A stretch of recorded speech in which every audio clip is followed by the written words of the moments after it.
Water, drip, water, splash, water. I drip in your like water. Flint, Michigan, a little town whose residents live with thirst. Imagine not having clean water to shower, wash your clothes, or even drink from. The 99,000 residents of Flint, Michigan, including kids, don't have to imagine. They are living in a lead-polluted pool. Thanks to the switch from Lake Huron to the corrosive water of the Flint River, the residents are expected to consume this brown and smelly water. You try brushing your teeth with this. You would think that after the EPA finds high concentrations of lead in people's homes that Flint officials would want to change something. But no, they denied help from Detroit offering clean water. Doctors and researchers were finding lead levels in children way too high. Who can sleep knowing that their children are being polluted? But no, don't let this news be known by the public. We don't want panic, says the state. After doctors have proven themselves right, Flint water is switched back to the original Lake Huron water. But damage has already been made. Houses are intoxicated, water is still brown, children are contaminated, families are not happy, lawsuits are being made. Imagine finding out that these illnesses could have been prevented. All the children with learning disabilities, the short stature, the anemia, impaired hearing, the damage to the central and peripheral nervous system, the pregnant wives with reduced growth of the fetus and premature births could all have been prevented if only federal law had been followed and the state was able to pay $100 a day for an anti-corrosive agent that could have helped avoid 90% of the problems the water had caused. 90%. Litigation.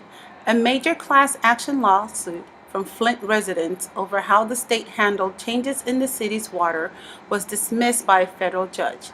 The suit named Governor Rick Snyder and other state and city officials who were involved in making the negligent decisions to use corrosive water from the Flint River to supply the residents of the town, just to save money.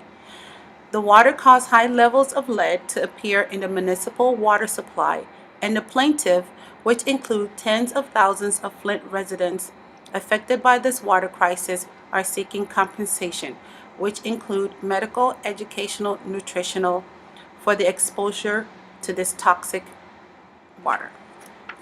Regulations. The crisis in Flint was due in large part to the failure of the regulatory system. The crisis began when state-appointed officials switched Flint drinking water supply from the Detroit Water and Sewage Department to the Flint River on April 30th, 2014. This action had failed to be regulated, and the consequences are ever present to this current day. Recommendations. Lawmakers have put forth several ideas on ways they think the crisis can be improved.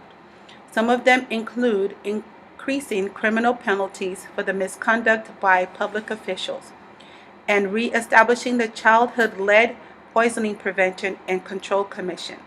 At the end of the day, city officials failed to protect the community they were elected to serve.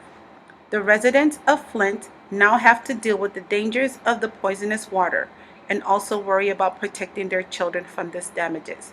As millions of Americans have begun to send aid to the city, more can be done to combat the problem facing the city. Don't put money before lives. This is the cry for Flint, Michigan.